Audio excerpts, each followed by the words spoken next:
Tonight, Brazil's anti-corruption crusaders. The trade war is on. And trapped in the debt cycle. At what point is somebody allowed to put their life back together?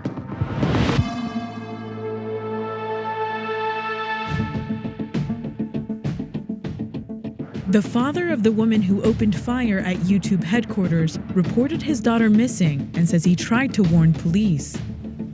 At this point in the investigation, it is believed that the suspect was upset with policies and practices of YouTube. This appears to be the motive for this incident. 39-year-old Nassim Aghdam shot 3 people before killing herself on Tuesday. Police say she visited a shooting range that same morning with a 9mm handgun. In a video posted on YouTube, Aghdam claimed the company censored a lot of her content. Dozens of Oklahoma schools remained closed today as teachers kept up their strike. More than 100 of them and their supporters began a week-long 110-mile march from Tulsa to the state capitol in Oklahoma City. Hundreds of others gathered at the Capitol building to protest. Lawmakers passed a bill last week to give teachers pay raises, but the Oklahoma Education Association says it won't call off the strike until all its demands are met, including more state funding for public schools and supplies, a cost of living increase for retired teachers, and more money for state services like healthcare and public safety. President Donald Trump signed a proclamation today directing the Departments of Defense and Homeland Security to work with governors to deploy the National Guard to the border with Mexico. Current border security and immigration laws fail the American people. The system rewards bad behavior. It does not punish lawbreakers. It undermines our nation's economic interests. Nielsen said the details of the mission are still being worked out, but that National Guard troops would primarily be assisting Customs and Border Protection. Facebook said today that Cambridge Analytica may have gotten its hands on far more user data than what was initially publicized. News reports had estimated that the data breach affected 50 million people, but Facebook now thinks it could be more like 87 million users. In a post, the company promised to let you know if you're one of those users. But in a response to Facebook's new claim, Cambridge Analytica contended that it only licensed data for 30 million people and said it's undergoing an audit to prove it no longer has any of that information. Crowds gathered across the country today to commemorate the 50th anniversary of Martin Luther King Jr.'s assassination. In Memphis, where King died, thousands of people showed up for a march led by the same sanitation workers union who protested with King the day he was shot. In King's hometown of Atlanta, Reverend Bernice King remembered her father's legacy. Now more than ever before, we need his teachings, his principles, his steps of nonviolence.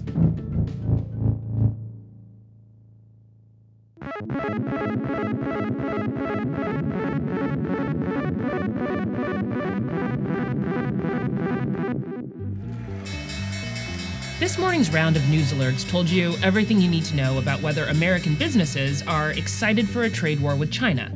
The Dow Jones opened 500 points down. It recovered, but that fear is real. And with good reason. This morning, China said it was planning new tariffs on 106 categories of American products. For those keeping track at home, it's at least the 4th punch in this boxing match. In March, Trump's aluminum and steel tariffs went into effect. And then on Monday, China formalized its response with tariffs on 128 American exports, including fruit, wine, and nuts. The U.S. responded yesterday, proposing duties on 1,300 Chinese industrial products, and then there was today's round from Beijing. This time they're threatening to target soybeans, corn, beef, SUVs, and a whole range of other items. Now, Trump has assured the American public that trade wars are good, and that they're easy to win. So like it or not, we are now in a position to find out whether that's true. The American plan is to go after China's advanced technology industry, the center of its long-term growth strategy. The Chinese industry sectors that America is targeting include aerospace, information, robotics, and machinery. The problem, as former Commerce Secretary Gary Locke told me, is that China may be able to hurt the U.S. more than the U.S. can hurt China. With respect to many of the things that America ships to China, Our American goods are not the only products or goods available around the world. For instance, on soybeans, China buys a lot from the United States, but also buys a lot from Brazil, and Brazil actually has a bumper crop. So China will simply buy more from Brazil and hurt American farmers.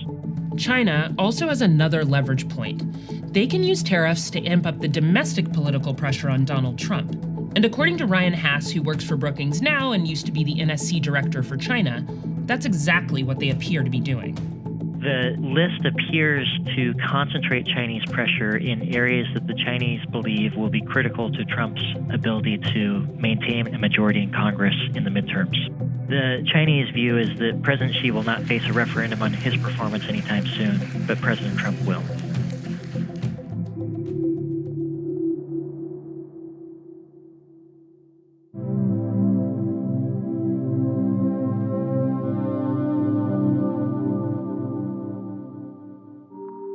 Demonstrators filled the streets of Brazil's capital today, awaiting a ruling from the Supreme Court on former President Luiz Inácio Lula da Silva. The justices are deciding tonight whether Lula will have to start serving jail time for a corruption conviction, or if he can remain free while he appeals. Either way, Lula's political future will still be up in the air. His case is part of Operation Car Wash, a massive bribery investigation that's caught high-level politicians on the left and the right. But it's the conservatives who've managed to use the scandals to their advantage, forcing members of Lula's center-left party out of office and making way for the rise of a religious far right.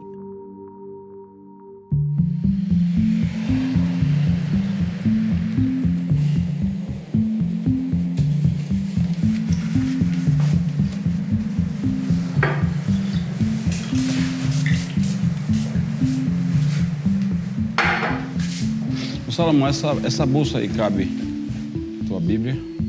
Tá com a Bíblia aí, não? Tá no carro? Every Wednesday morning, Eurico da Silva and his entourage head to the Brazilian Congress for a weekly ritual, a religious service held by and for evangelical lawmakers. Quem chegar pro culto, plenário 8, tá? Plenário 8. Obrigado. Senhor dos Exércitos, bem-aventurado o homem que em ti põe a sua confiança. Quantos podem dizer amém? Amém. Importante iniciarmos com a palavra de Deus. Estaremos agora dando início aos louvores. Hoje está uma bênção, irmãos. Before he was a politician, Eurico was a Pentecostal preacher and radio personality. In the midst of an ongoing massive corruption scandal, he and his fellow evangelicals have positioned themselves as a righteous alternative. What did you think when Operation Car Wash and all of these big corruption scandals started coming out? Bom, nós acreditamos que há uma interferência divina em tudo isso. Nós vamos encontrar líderes religiosos, evangélicos, católicos, que estão sempre defendendo que o Brasil possa entrar no eixo, pregando contra a corrupção. Ninguém vai me impedir de receber minha vitória. Pois foi Deus que me escolheu e escreveu a minha história. The Evangelical Bloc has almost 100 members in the lower house of Congress. And this year, they hope to get that up to 150, a solid 30% of the chamber. And that's not an unrealistic goal. Brazil has always been a religious place. It still has more Catholics than any country in the world. But the number of evangelical Protestants has been growing rapidly for decades and gaining political power in the process. To the point that today, the Evangelical Bloc is one of the most powerful coalitions in Congress. Until recently, they've mostly played defense. They successfully blocked a law banning anti-gay discrimination and have fought against bills to expand abortion, which is illegal in Brazil except in cases of rape or medical emergency. But in a sign of their new position of strength, the evangelicals have started going on the offensive, including with a bill to criminalize abortion completely. 12 semanas, olha como o bichinho está aqui, coitadinho, mata esse desgraçado que ninguém defende. Vida sem aborto não, vida sem aborto não. The only woman on that committee was Erika Kokai of the Workers' Party, the main party on the left. E o que quer a bancada fundamentalista? Ter o controle absoluto sobre o corpo das mulheres. Mas não só isso. também apresentaram a proposição de curar a homossexualidade, como se a homossexualidade fosse uma doença, e a gente só vai reagir coletivamente para criar um grande movimento para que se contrapor a todas essas expressões fascistas. Elas vão se amparando umas nas outras e construindo um grande movimento de retrocesso a todos os direitos do Brasil. But Pastor Eurico and other evangelicals don't see it as a question of rights. Não é introduzir na sociedade a minha ideia cristã. Eu respeito a mulher que quer abortar por causa de um estupro. Ela não teve culpa. Mas eu acho que também a criança, ela não merece ser assassinada. Quase 180 mil mulheres que votaram em mim, que defendem, votaram para que eu viesse aqui defender a vida. Heading into the elections this year, the evangelical machine is in a stronger position than it's ever been. The Brazilian left is in crisis, and in an era when citizens generally have lost faith in the political class, the evangelicals have a secret weapon, a reliable base of voters. Só tem que pode ser a esperança desse país.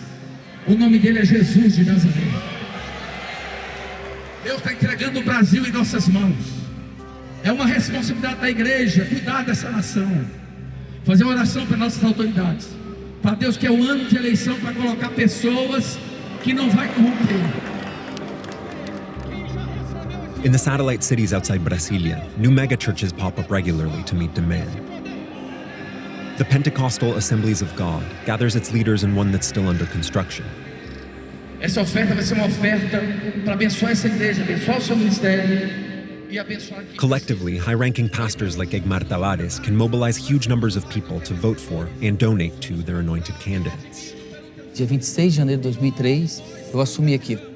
Nós começamos aqui com 39 igrejas e hoje já estamos com 250 congregações. Nós tínhamos 3.200. Hoje nós fomos para 25 mil membros. Do you tell your flock how they should vote? Lógico, o ano da eleição ele é um ano atípico de todos, porque é um ano que a gente faz reuniões para orientar os fiéis concernente aos nossos candidatos. Nós não podemos esconder isso. A igreja só cresce quando tem novos filhos. Assim é uma família. For this group of recent converts to Pastor Tavares' congregation, corruption scandals have only made it seem more urgent to vote their kind into office. Eu não quero só ser um ouvinte da palavra, eu quero poder levar a palavra. Is there a relationship between your faith and your politics? Tudo faz parte, entendeu? Os dois. A corrupção está muito grande lá, só dinheiro para eles e nós estamos, passando por grandes dificuldades. Do you think that evangelical politicians are less likely to be corrupt? Eu acredito, sim, com certeza. But corruption in Brazil is not so simple. Eduardo Cunha, who as Speaker of the House was once the most powerful evangelical politician in the country, was jailed last year in Operation Car Wash. Still, that wasn't enough to tarnish his peers. In the elections this year, evangelicals have thrown their support behind Jair Bolsonaro, an ultra-nationalist who's become the de facto frontrunner now that Lula is almost certainly out of the race. Bolsonaro has raised alarms by praising the military dictatorship that ruled Brazil for 2 decades until 1985. A regime notorious for torturing and disappearing dissidents and for sending thousands into exile. And he's not the only one to do so. Eu não gosto dessa palavra ditadura militar. Eu digo que o governo militar da época, que eles chamam de ditadura, foi um governo que ele manteve a moral no país. I want to make sure I understand you correctly. Do you think the military regime was a good thing for Brazil? Com certeza, isso é comprovado. A história não mente. Evangelicals could end up electing Brazil's next president. But even if they don't, they'll almost certainly boost their numbers in Congress. And Pastor Eurico will have more allies to help him push the country to the right. Defendemos a família na sua integridade. Por isso foi tomada essa decisão, para estarmos aqui como verdadeiros soldados e atalaias em um campo de guerra, defendendo princípios e valores.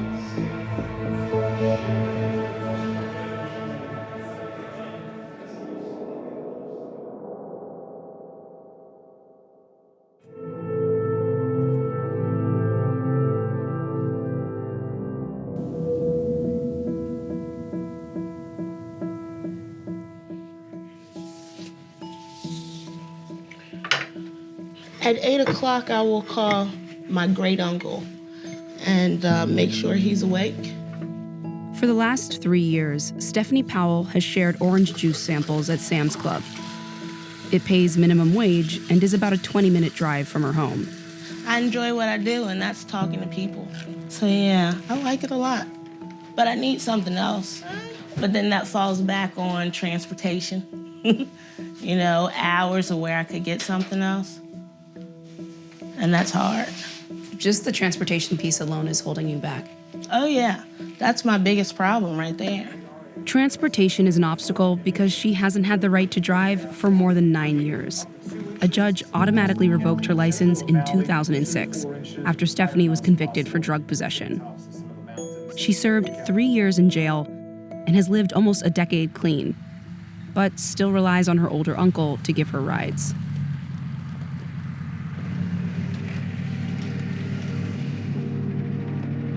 Oh, it looks like it's about to snow. Good morning.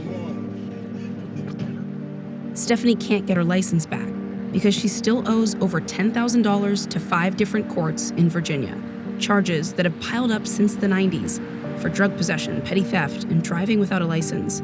Even though she served her time, under Virginia law, she can't drive until she pays these fees with interest. It's a catch-22. Stephanie doesn't work enough to pay off her debts. Thank you. But to work more, she would need to drive. How do you keep track of it all? I really haven't. I just know that I'm focusing on one court fine. I'm getting garnished. So, you know, even if I make $400, I can only bring home $290. It's overwhelming. She owed $1,187 roughly to Amelia County, and this one was Nicole Snyder is the executive director of a local nonprofit called the Fountain Fund. They help Stephanie make sense of her sprawling costs. There was a felony fee that was $350, which was assessed against Stephanie purely for the fact of conviction. She also paid a court-appointed attorney fee. There was also a blood test and DNA fee. It was $12.50, and then there's some other CHSF fee of $5. And then here, she paid a couple different types of interest. She paid $33 of local interest, but then $320 of state interest. All right, so we got all of your receipts in. Nicole's team runs the only fund of its kind. They give low-interest loans of about 5% to formerly incarcerated people, a population most lenders shun. But we can go pay today. Nearly 1 million Virginians have lost their driver's license because of these fines. That's 1 out of every 6 drivers in the state. Part of the logic behind it that this is a deterrent. You know, you hear about someone struggling with all this debt, and you then yourself never go and commit that crime. We're not seeing the deterrent effect outweigh the very negative financial consequences and life consequences that our clients are facing. Plenty of well-intentioned policies don't end up working out the way they are originally conceived. We need fundamental change, not more of the same. In the crime and punishment wave of the 80s and 90s, lawmakers had the idea to tie the right to drive to convictions and court fees. Today, 12 states still revoke driver's licenses as punishment for drug convictions, and 43 plus DC will revoke them simply for unpaid court debt. There's not a lot of data about how many people are affected by these policies, but across just 5 states, the total is over 4.2 million people. Do you think most folks, even who are involved intimately in the criminal justice system, know what kinds of fees and fines people face on their way out? I didn't know. I worked in the system for 15 years, and until... Tim Heafy is a former Obama U.S. attorney in Virginia. He started the Fountain Fund after realizing the impact these debts had on the people he prosecuted. Believe me, I believe that people should be held accountable, and sometimes there is a financial consequence, particularly when there's been a person victimized financially. Part of the problem in Virginia is that it's not. It's $300 per felony conviction, whether you're a millionaire or whether you got no money, right? That's not right. Justice needs to be tailored to the circumstances of the people who are in the system. It's not just progressive reformers who think these laws make no sense. Traditional conservatives like Vikrant Reddy and the Koch Institute agree. And they've teamed up with organizations like the Fountain Fund. If your criminal justice policies aren't actually targeted at real public safety, they're not really doing much good. So on an issue like this one, how do you push past party lines? The arguments that have always been most effective come back to money. We sink a lot of resources into counterproductive criminal justice policies. Incarceration is the most obvious one. It's very, very expensive.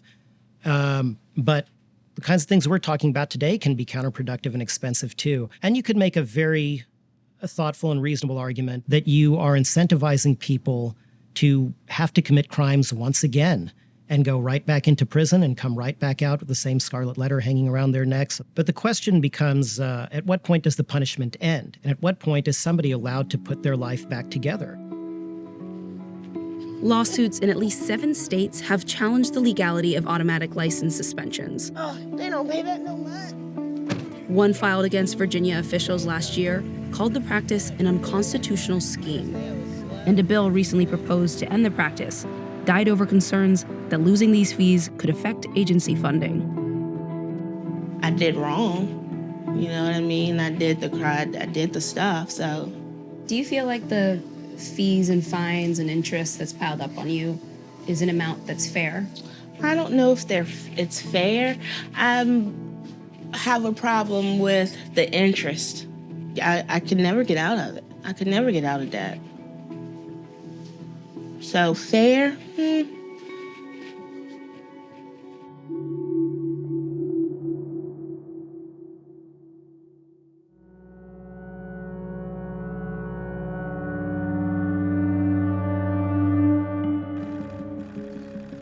After 3 days of trying, the attorneys in Bill Cosby's retrial on sexual assault charges have now managed to seat 12 jurors, but they still need to find 6 alternates.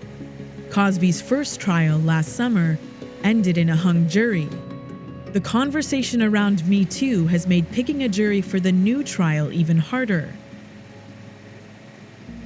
One of the questions they asked the potential jurors was if they had heard of the Me Too movement and allegations of sexual misconduct in the entertainment industry.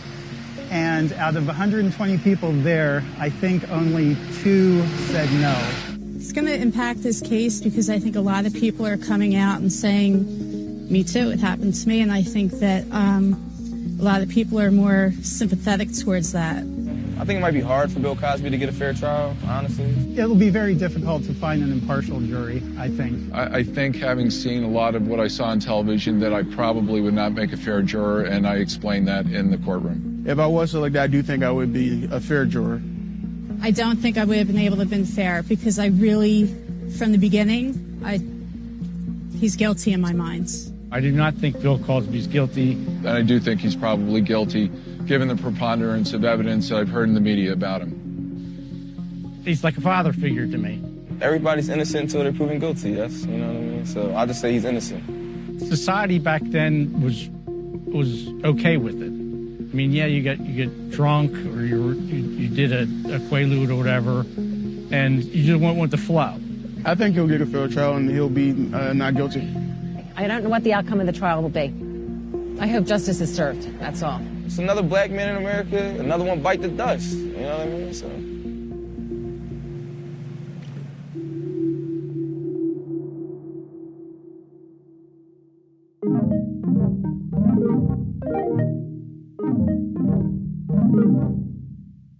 Hi, how are you? My name is Jaden Smith, but you can call me Sire. Today, we're talking about Lost Boy.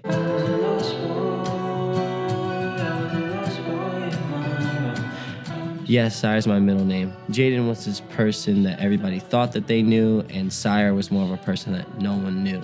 So it's like you can start fresh and you can kind of tell a super surreal, futuristic love story, you know, through the eyes of this character named Sire, because it's the perfect alter ego, you know?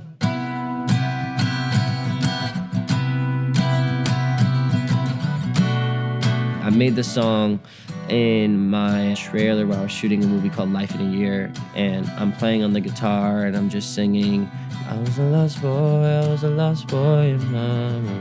It kind of looks like a guitar floating in space, like playing itself, you know? A true story is about to be told when I hear that guitar. My favorite lyrics on the track, What type of fire have you started now? That was all your homies, that was not a crowd. Always walking around, head up in the clouds. I love that section of the song because it's like me like shitting on myself a little bit. That needs to happen in music because so many musical artists are just like, there's no one better than me at my craft. And like, I don't feel that way. I feel like I'm just kind of expressing something.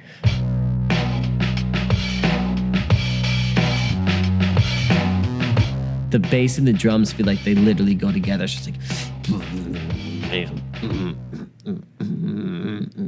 oh man, it's fire. You seen La La Land? Yeah, I like base my life loosely off of La La Land. Just like a vintage, like, it's just rusted. The whole thing is just cobwebs, it's just rust. People just playing the dust off of some drums, you know?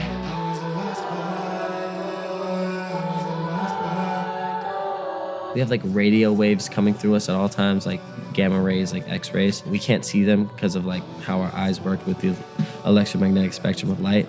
That's kind of like what the background vocals are like. People have a certain perception of me that I'm gonna try to come out and flex, and I'm gonna try to come out and be like everybody, and it's like, no. I'm slow talking and moonwalking. You know what I'm saying? Like, that's my whole vibe. That's what I'm on. This is for the kids, for the lost.